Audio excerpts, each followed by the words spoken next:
द्वारा funded programme था। हाँ। तो मैं पूछता हूँ उनसे कि अगर वो ईसाइयों द्वारा फंडेड प्रोग्राम था तो वहां नाच नाच के फिर स्टेज में वो गई क्यों? ईसाइयों का प्रोग्राम है तो पहले ही बाहर में कहीं पे उसका विरोध करती। पाए तो खट्टे हो गए, खा लेते तो मीठे थे। दूसरी बात तो वो चाहती थी कि पूरा सेंटर ऑफ अट्रैक्शन वो बन जाए। हो हल्ला हंगामा करते हुए आई। उसके बाद जब मंच में समाज सेवी का मतलब ये नहीं होता है कि जो केवल इंस्टाग्राम और फेसबुक में चल रहा है वो। तो उनको लग रहा था कि वो जो बैठे हुए हैं मंच पे लोग, वो लोग उनसे गए गुजरे हैं।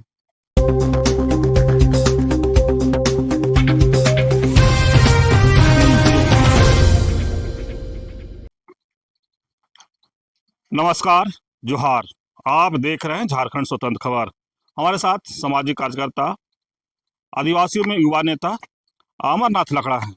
और जिस तरह से कहें कि कुर्मी वर्सेस आदिवासी का एक माहौल अभी गरमाया है, जिस तरह से कुर्मी एसटी में शामिल होने की मांग कर रहे हैं, उसके लेकर के आदिवासी समाज 17 अक्टूबर को आदिवासी हुंकार महारैली प्रभात तारा मैदान में किए थे। तो कहें कि लाखों की संख्या में वहाँ भीड़ भी आया, और जो कुर्मी समाज का एसटी का जो मांग था उसका लोग विरोध भी किए।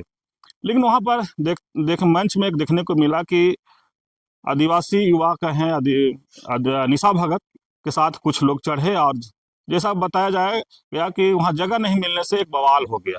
तो हम अमरनाथ जानते हैं कि युवा हैं, उस चीज को कैसे देखते हैं। जोहार। जोहार। निशा भगत कई आरोप भी लगाया। उनका कहना था कि ईसाइयों का फंडिंग से ये रैली है।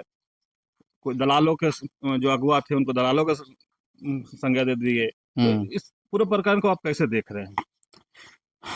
सबसे पहले तो आपके माध्यम से पूरे राज्य के, पूरे देश के आदिवासियों को जोहार और मैंने सोहराई पर्व की बधाई। और जो आपने कहा कि निशा भगत जी का आरोप है कि वो ईसाइयों द्वारा फंडेड प्रोग्राम था। हाँ। तो मैं पूछता हूँ उनसे कि अगर वो ईसाइयों द्वारा फंडेड प्रोग्राम था तो वहां नाच नाच के फिर स्टेज में वो गई क्यों? वहां जाके माइक पकड़ के भाषण देने का उपेक्षा अपेक्षा वो रखी क्यों? अगर उनको मालूम था ईसाइयों का प्रोग्राम है तो पहले ही बाहर में कहीं पे उसका विरोध करती। तो ये तो वही बात हो गया ना भैया कि अंगूर खट्टे हैं, खा नहीं पाए तो खट्टे हो गए, खा लेते तो मीठे थे।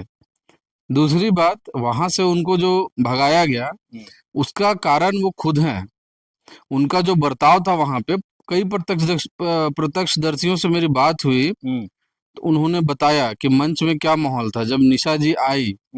तो वो चाहती थी कि पूरा सेंटर ऑफ अट्रैक्शन वो बन जाए। हो हल्ला हंगामा करते हुए आई। उसके बाद जब मंच में जब पूरे राज्य से बड़े बड़े बुजुर्ग समाज सेवी लोग आए हुए हैं। समाज सेवी का मतलब ये नहीं होता है कि जो केवल इंस्टाग्राम और फेसबुक में चल रहा है वो। हमारे कई सामाजिक अगुवा होते हैं। जैसे आप, हमारा पढ़ा सिस्टम है उसमें 22 पढ़ा सबसे ऊपर होता है, बिसु पढ़ा होता है। तो उन सब के अगुवागण जो है, जिनका समाज कद्र करता है, इज्जत करता है, जिनके फैसले को सर्वमान्य माना जाता है, वैसे वैसे लोग, मुंडा मान के लोग भी आए हुए थे जिनको सोशल मीडिया में किसी ने नहीं देखा, शायद निशा भगत ने भी नहीं देखा होगा। तो उनको लग रहा था कि वो जो बैठे हुए हैं मंच पे लोग, वो लोग उनसे गए गुजरे हैं, और इसलिए वो उनके पीछे नहीं बैठना चाहते थे। जब वो आई तब मंच की आगे वाली कुर्सियां खाली नहीं थी, पीछे की कुर्सियां थी। तो उनको कहा गया कि आप अभी इधर विराजमान हो जाइए, बैठ जाइए, बोलने के लिए भी देखा जाएगा, वो जो प्रोग्राम है उसके हिसाब से सब कुछ तय किया जाएगा। लेकिन वो खुद वहां से आगे आके कुर्सी मंगवा के अपने बॉडीगार्ड से आगे मंच में जो फर्स्ट लाइन लगा हुआ था, सोफा या चेयर जो भी बैठने की व्यवस्था थी, उसके भी आगे अपना कुर्सी लगा के, मतलब क्या साबित करना चाहते थे? तो वहां पे मंच पे हमारे समाज के इतने बड़े बड़े अगुवागण थे, जैसे कि हमारे पूर्व मंत्री हमारी गीता श्री मैडम थी, हमारे देव कुमार धान जी थे, वहां पे प्रेम साही मुंडा जी थे, और कई गणमान्य लोग थे जो काफी, और बहुत सारे पढ़ा राजा लोग भी आए हुए थे। तो वहां पे निशा भगत जी को उनका मान सम्मान करते हुए उनके समकक्ष या उनके पीछे बैठना चाहिए था। लेकिन वो उनके एक कदम आगे जाके चेयर लगा के अपने आप को महारानी घोषित करना चाहती थी। तो ये चीज तो किसी को भी अच्छा नहीं लगेगा। चलिए वहां तक तो हो गया। उसके बाद भी ये भाषण देने के लिए रुक नहीं रही है। जब किसी और का वक्तव्य चल रहा है तो ये अपना भाषण चालू कर दें। उसके बाद किसी और की बातें चल रही, वहां ये माइक जाके छीन रही है। देव कुमार धान का तो लोमड़ी का देव, जो जी जी। ये था और पूरा ये क्या है, बाउंसर, बाउंसर, हाँ। बाउंसर रख लिए हैं और वो आके यहाँ पे हमारे समाज के अगुवागनों के साथ बदतमीजी कर रहा है बाउंसर। बाउंसर मैंने, ये तो बहुत ही गलत है। आज हम भी 10 बाउंसर ले जाए और किसी को उठा के फेंकवा दे मंच से, तो ये कोई बात हुआ? तो गलत चीज है। अब निशा भगत जी देव कुमार धान जी से माइक छीन रही हैं। उनको इतनी तो नैतिकता होनी चाहिए थी ना कि अपनी बातों को संवैधानिक और लोकतांत्रिक तरीके से, अगर उनको वहां पे गलत उनको लगा कोई भी चीज, तो आके मीडिया में बोलती। माइक छीनने की बचकाना हरकत नहीं करनी चाहिए थी। तो वो तो मैं सरासर उनका गलती है, वो मैं मानता हूँ गलत है। और दूसरी बात, जब इतना बड़ा मंच बनता है तो जो आयोजक लोग हैं वो बहुत मेहनत करते हैं लोगों को जागरूक करने, लोगों तक प्रचार प्रसार करने, उनको जागरूक करने और उनको मंच तक लाने के लिए, माने सभा स्थल तक लाने के लिए बहुत मोटिवेशन देना पड़ता है, बहुत मेहनत करनी पड़ती है। दिन रात जा जाके गाँवों में पॉकेट मीटिंग्स करने पड़ते हैं, काफी पैसा खर्च होता है मंच बनाने से लेकर लोगों को लाने तक में। अब ये लोग उसमें कोई कंट्रीब्यूशन तो करेंगे नहीं, 1 रुपया का कोई कंट्रीब्यूशन रहेगा नहीं, कोई योगदान रहेगा नहीं, ना किसी गांव में जाके पॉकेट मीटिंग किए होंगे उस प्रोग्राम की तैयारी के लिए। लेकिन मंच में सबसे ज्यादा लाइमलाइट चाहिए इनको, तो वो कैसे होगा? तो मेरा बस इतना ही कहना है कि उस दिन जो हुआ सही हुआ। ये आज के युवाओं को सीखना चाहिए, अनुशासन में रहना चाहिए और बड़े बुजुर्गों की इज्जत करनी चाहिए। बहुत से अच्छे नेता भी आप देखेंगे वहां पे, शशि पन्ना हुए, ज्योत्सना किरकेट्टा हुई और रियांश समद हो गए। बहुत सारे लोग आए थे, जैसे आप दिनकर कच्छप हो गए, जमशेदपुर से आए थे। सभी लोगों ने शालीनता से उस बैठक में बैठा और मतलब उस सभा में शामिल हुए और सभी ने बड़े बुजुर्गों की बातों को ध्यानपूर्वक सुना, अपना पूरा समर्थन दिया। अमरनाथ जी, एक और बात निशा भगत बोली कि गीता श्री राम को भी दलाल बोल दी, प्रेम शाही को भी बोल दिए। मैंने ऐसे जो अगुआ वहां थे उनको ऊपर कई दलाल होने का आरोप लगा दी। देखिए, आरोप लगाना तो हम तो मोदी जी को भी कह दे कि वो वोट चोर हैं, लेकिन जब तक मेरे पास सबूत नहीं रहेगा तब तक हम कैसे बोलेंगे? तो निशा जी अगर इतना बड़ा दावा कर रही हैं कि वो लोग दलाल हैं, तो भाई आप सबूत दिखाइए। सबूत तो मांगेंगे लोग ना, बिना सबूत का कोई भी बात माने फालतू बात होता है, और फालतू बात करने वाले लोग भी फालतू होते हैं। तो निशा भगत जी को अगर साबित करना है कि वो फालतू नहीं है, तो उनको सबूत देना पड़ेगा उस बात का, जो बात वो कह रही हैं। किसने कहा, कितनी दलाली की, आप लाइए। पूरा मीडिया आपके साथ खड़ा है, दिखाइए आप, तब तो माने। और अगर नहीं आप कर पाते हैं, इसका मतलब आप दलाल हैं, आप गलत बात कर रहे हैं, आप झूठे हैं, फरेबी हैं, है कि नहीं? लेकिन जिस तरह से लाखों की भीड़, वो बोले कि हम भी बहुत मेहनत किए थे, हम भी लोग के लाए थे, जगह नहीं देना का किनका गलती मानते हैं? देखिए, आयोजक मंडली जो है वो सब कुछ तय करती है किसी भी आयोजन के लिए, ठीक है? तो आयोजक मंडली के साथ इनका पहले से अगर सिंकअप होता, सही से लाइनअप होता, हो सकता है इन्होंने मेहनत नहीं किया होगा, तभी इनको बाहर रखा गया। और या हो सकता है वहां पे इतने सीनियर अगुवागन थे कि युवाओं को मौका देना संभव नहीं था होगा, क्योंकि समय तो सीमा, माने समय तो सीमित था। उसी सीमित समय में पूरे राज्य भर से आए हुए बड़े बड़े अगुवागन को सबको बोलने का मौका देना था। तो आयोजक मंडली के ऊपर भी एक दबाव था। ऐसे समय में उनका ये सोचना कि नहीं हम ही को मिले, ये तो मुझको नहीं लगता है जायज। आदिवासी अगुआ एक CR बने का भौकाली नहीं चलेगा। क्या लगता है आपकी, इन लोग का भौकाली था मोदी? देखिए, भौकाली का जीवन 1-2 साल का होता है, या महीनों 2 महीनों का। तो जो भौकाली कर रहे हैं वो बहुत ज्यादा दिन टिकेंगे नहीं। पहले भी बहुत आए, आप देखेंगे बहुत सारे आंदोलन खूंटी वाले क्षेत्र में हुए थे कुछ साल पहले। ऐसा भौकाली था कि प्रशासन को, SDM SDO तक को, DC को भी बंद कर दिया जाता था, गांव में बंदी करवा दिया जाता था। इतना भौकाल था उस समय कि जब उनका गाड़ी जाता था तो आगे 50, पीछे 50 बाइक का उनका स्क्वाड चलता था, उनके लिए पूरा रोड खाली। मैं तो खुद एक बार रैली में गया, मैंने उनके साथ गया हुआ था क्षेत्र में देखने के लिए कि होता क्या है और कैसे। तो देखा कि एक जज साहब का गाड़ी आ रहा था कहीं से, डिस्ट्रिक्ट जज का, सिमडेगा की तरफ से। उस गाड़ी तक को खेत में कुदा दिया लोगों ने। PCR वाला तो पहले ही अपने खेत में कूद गया। वो बोला, इन लोगों का कहना था कि ब्लैक रोड में सिर्फ हम लोग चलेंगे, इतना भौकाली था, लेकिन आज कहाँ है। तो भौकाली कुछ समय का रहता है, जायज चीजों को लेके चलिएगा लंबा चलिएगा, नाजायज बातों को लेके चलिएगा ज्यादा दिन नहीं टिक पाइएगा। अमरनाथ, एक और बात है कि कुर्मी वर्सेस आदिवासी चल रहा था, हम्म। अब ईसाई भी उसमें लोग घुसा रहे हैं, मतलब कह रहे हैं कि ईसाई के लिए कब लड़िएगा, ईसाई 75 साल से मेरा हक खा रहा है, आरक्षण खा रहा है। तो अब ये लोग सवाल खड़ा करने लगे हैं। जैसे निशा भगतुद्दीन की भी बात रखी, फुलचंद तिर्की भी ये बात को रख रहे थे। तो ऐसे कब मने इस पर मने अच्छा, क्या एक चीज इसमें हम बहुत स्पष्ट बोलना चाहते हैं, ये लोग जो दिग्भ्रमित करते हैं लोगों को, हम पूछ रहे हैं उसे उदाहरण के तौर पे, दो बात आता है सामने जब भी आरक्षण का लाभ लेने का बात आता है, तो लोग बोलते हैं कि जो अपना संस्कृति छोड़ चुके हैं, हाँ, भाषा संस्कृति छोड़ चुके हैं, उसको डिलिस्ट किया जाए। जो दूसरा धर्म माने क्रिश्चियन धर्म अपना लिए हैं, उसको डिलिस्ट किया जाए। ये दो बात होता है इनके तरफ से। हम चलिए आपको लेके चलते हैं मांडर, मांडर, गुमला, लोहरदगा, इस एरिया में। आप उधर जाएंगे तो मुस्लिम लोगों को देखिएगा, बहुत जबरदस्त कुड़ुक बोलते हैं, बहुत जबरदस्त। हो सकता है आदिवासी भी उतना अच्छा ना बोले, वो भाषा आदिवासी का इतना स्ट्रांगली पकड़ लिया है, संस्कृति आदिवासी का वो हर कुछ जानता है। वो भी कल के डेट में करने लगे, जैसे ये लोग नाटक कर रहे हैं, डहरे करम, ये करम, डहरे टुसु, डहरे सोहराय, उस तरह से वो लोग भी करने लगे। तो मैं पूछ रहा हूँ बबलू मुंडा, फुलचंद तिर्की और ये निशा भगत जी से ही, कि आप उसको आदिवासी मानिएगा, उसको आरक्षण दीजिएगा? चलिए, नहीं ना दीजिएगा, नहीं दीजिएगा। हाँ, दूसरा बात, आप जो बोल रहे हैं धर्म का, कि वो ईसाई धर्म मान लिया है तो वो आदिवासी नहीं, आदिवासी का लाभ उसको आरक्षण नहीं मिलना चाहिए। हम पूछ रहे, चलिए हम आदिवासी धर्म मान लेते हैं, चाहे उसी मुस्लिम को बोलते हैं कि तुम सरना धर्म स्वीकार कर लो, क्या वो सरना धर्म स्वीकार कर लेगा तो आप उसको आरक्षण दीजिएगा? आप खुद अपने आप में इस सवाल का जवाब ढूंढिए और बताइए हमको भैया के चैनल के माध्यम से, कि आप क्या, कोई अगर सरना धर्म स्वीकार कर लेता है, कोई मुस्लिम आदमी, कोई हिंदू आदमी, या कोई क्रिश्चियन आदमी, या कोई सिख बौद्ध, कोई भी आदमी सरना धर्म स्वीकार करता है, आके आपके रीति रिवाज के तहत धर्म को मानता है, तो क्या आप उसको रिजर्वेशन लेने दीजिएगा कि नहीं लेने दीजिएगा? अगर धर्म क्राइटेरिया है तब तो आपको देना चाहिए, है कि नहीं? अगर धर्म ही रिजर्वेशन का क्राइटेरिया है तो आपको देना चाहिए। भाषा संस्कृति ही अगर रिजर्वेशन का पूरा पूरी क्राइटेरिया है, तो आपको उस मुस्लिम को भी देना चाहिए जो कुड़ुक बोल रहा है। मुंडा क्षेत्र में जाएगा तो मुंडा बोल रहा है, वो क्षेत्र में जाएगा वो बोल रहा है, संथाल क्षेत्र में जाएगा संथाली बोल रहा है वो मुस्लिम। तो मेरा यहाँ किसी एक समुदाय मुस्लिम को टारगेट करने का ये नहीं है।